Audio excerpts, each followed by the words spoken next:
Hello, I'm Gus Downing, publisher and editor of the D&D Daily, and this is the LP News Network. Today's topic is mastering the change process, delivering services in different retail environments. Learning how to deliver LP services in different retail environments is critical in today's world. As every retailer is changing and reinventing themselves, one day you may be in a store selling apparel and the next in a specialty store selling electronics. Learn how to adapt to new retail environments and new roles and deliver results, all the while expanding your career and increasing your value. With us today to discuss this topic is Brian Bazer, Assistant Vice President, Asset Protection and Risk Management, Ascena Retail Group, Dressbarn, and Vice Chairman of the Board of the Loss Prevention Research Council. With a Bachelor of Science degree in Administration of Justice from Penn State, Brian has over 28 years of retail experience in various operational and loss prevention roles. With 11 years in operations and LP positions at Best Buy and leading the loss prevention and risk functions at two major retailers, Advanced Auto and now Dressbarn, Brian has mastered the change process and learned how to deliver LP services in vastly different and multiple retail environments. From Best Buy to Advanced Auto to Dressbarn, Brian has experienced the difference in employee and customer populations and in the products that have to be protected.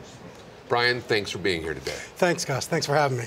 You know, my first question is, when you change retailers, especially ones that are so vastly different in employee populations and products, how do you approach it? What's that first 90 days and 6 months look like? Sure. It's a great question, and once again, I appreciate being here. Just coming off of a little bit of a cold, so I'll try not to cough in the mic. I won't shake your hand. Yeah, no, appreciate it. So, you know, I'm a fan of the saying, seek first to understand, then be understood. And so, and this goes not just for the executives from an asset protection standpoint, but also anybody within a loss prevention department, really trying to understand the business strategy of the company, understanding the culture, and then understanding the team. And so when I think about the business strategy, specifically, what does that look like for the company? What is the value proposition? How do they want to differentiate themselves from the other competition? So whether that's price, assortment, selection, location, experience, how are they differentiating? What's that thing that separates them from the rest? And then from there, the business side of things too, specifically, what is the merchandising strategy of the organization? Whether it's sourcing or design of product, how does logistics, how does the product get from point A to point B? Assortment and selection is also critical too, right? There are retailers that have a wide assortment that might have a few SKUs of a few items of each, or they might actually go with like a good, better, best strategy where you have less items but deeper catalogs. You would have, you know, 20, 30 of an item. And these things are important to know from a loss prevention standpoint when you're thinking about your strategies. And then I think about the marketing side of the business, understanding who is the core customer and how is your business communicating to them. And so those are really the critical pieces. And that first 30, 69 days is a lot of meet and greets, a lot of reaching out to the partners who you're going to be working with on a day-to-day basis, establishing what's important to them, and kind of just introducing yourself and getting that ball rolling. And making sure you don't kind of put any lines in the sand, I would imagine, at that time, and being more learning and listening than talking. Yeah, very much so, very much so. And then I think also it's important to understand the culture of the company, not just what you've written or you've seen written down, not just what was articulated when you were going through the job interview process, but what are you experiencing in that first 30, 60, 90 days, and making sure that you're seeing what's congruent, what are the similarities of what's being done and said and written, and then maybe where are there differences, and kind of understanding the nuances from a culture standpoint. And then last but not least is understanding and assessing your team, the talent. I think it's important to understand what are the people's strengths, what are their goals, what are their aspirations. And then it's as simple as just basically taking your team, leveraging them to work the company plan to deliver on the results.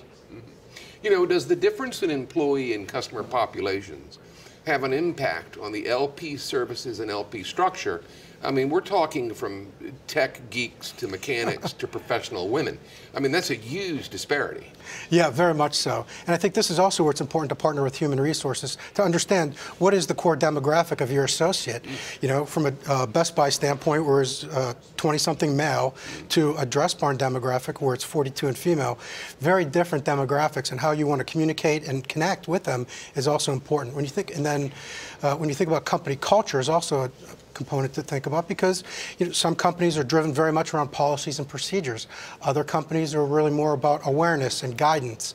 What does the role of humor play? And then what is the communication vehicles? And then once again, once you understand your core audience, how are you communicating to them? Whether it's videos, whether it's posters, what are those mechanisms? And then making sure that you're taking that knowledge of who they are and how they like to be communicated and threading that through to basically maximize that associate experience and the customer experience. From a product protection standpoint, there's also a huge difference there as well. I mean, how did you approach that? I mean, we're talking about, spark plugs to iPhones and electronics, to a dress and a blouse. I mean, yeah. How do you approach that? No, very true, right? And I think that goes back to kind of seeking to understand first, right? And then, I think there was kind of a learning curve that I had during my career. Early on in my career as a store detective with JCPenney's, back in the day, it was always about low shrink, right? Zero shrink culture. And how do you, it was kind of that badge of honor, who had the lowest shrink. Yeah. And then over the years, kind of migrated to understand it's really about, profitability, the company strategy, and making sure that your plan around product protection partners and marries up with the company strategy.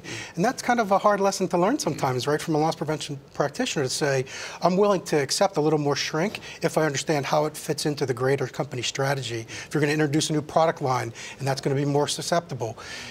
We all know how to control shrink and get zero shrink in our stores. It would be not letting customers touch it, not letting associates touch it. Probably not the best for our business. So I think partnering up and understanding the business strategy and how the margin erosion, that is shrink, how that fits in, and then how to develop your strategy that then connects in. Because once again, it's not necessarily about no shrink, it's about understanding what are the goals, what's established by your financial partners within the organization, and then making sure that you exceed those expectations at the year end. From a technology standpoint, what's the difference? I mean, analytics is analytics. Yeah. Video monitoring is video monitoring, and shrink is shrink. Mm-hmm. So what's the difference an LP executive who hasn't been there and done that needs to look out for? Yeah, I think from a technical, tactical standpoint, like you mentioned, it really is the same. And I think so as an executive, knowing, the specifics and knowing what's out there in the industry, that's essential. And then I think even somebody coming up into the organization, in the industry, it's important to understand what's out there. But even more important than that is really fine-tuning and leveraging your leadership skills from the executive standpoint. And then as somebody coming up in the organization, how do you fine-tune and develop those skill sets? And when I think about the leadership skill sets, it's really about how do you as a leader set a vision, right? Because once again, they're hiring you to be a leader. You're going to have somewhere to go, right? And then I think the next piece too around setting that vision is what is the plan? How are you going to achieve that vision? In my experience, that's done collaboratively. You can't do that in a bubble. That's going back to working with your teams, working with the company to understand where you're trying to go strategically and developing that plan. Mm-hmm. And then after the plan's developed, what are the measurements that you're going to use for success? And how often are you going to measure success? And then as a department, how are you going to train, coach, and hold people accountable to those plans? And then from there, and this is kind of an interesting one, you would think that we would be pretty good at this, recognition, right? I have found in, organizations that I've been part of, this is one of the most challenging things, is recognizing people. I mean, I remember coming in to Dressbarn and working with my team and saying, well, how do we recognize and what does that look like?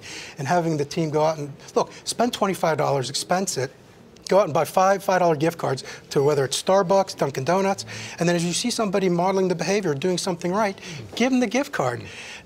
I don't think they thought I was serious because I was checking expense reports the next month and nobody bought the 25 gift cards. I was like, wait a minute, no, I was serious. Really, how do we bring recognition into this process? It's really important. So I think really the technical, tactical elements of the role are important, but also more importantly are those leadership skills.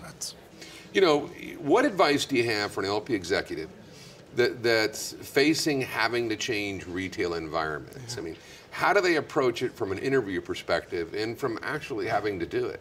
Yeah, well, this is actually easier said than done, I'm sure, and that is that as a leader, for me, I understand who I am and what I'm about, right? I understand my strengths and I understand what I enjoy doing, and I also understand what I'm not good at doing and what I don't enjoy doing on a regular basis. So it's, in essence, kind of my leadership brand, and trying to, as I'm looking, transitioning in roles, trying to find organizations that marry and fit that, right? Because, this isn't just necessarily changing a sector, this is even within the sector, but it's also within the same company. You have sometimes change in senior leadership, you have change in strategies, and when all of a sudden an executive from the loss prevention side of things changes companies, it's not because they weren't successful in their role. Right. It's because there was a shift. There was a shift either in the philosophy of the company or the brand or the values. And so I think the core thing is, once again, first knowing who you are as a person, as a leader, what you stand for, and then trying to find the company that best marries that. And then having some adaptability to know that if there's been a change in the wind, so to speak, and there's a different executive at the helm or a different change in strategy, when is it still within your core who you are, or when is it time to maybe say, I need to find something else? Well put. Yeah. Thanks for being here. Thanks for having me. Appreciate it. Well, that's it for this episode, ladies and gentlemen. We'd like to thank you for watching.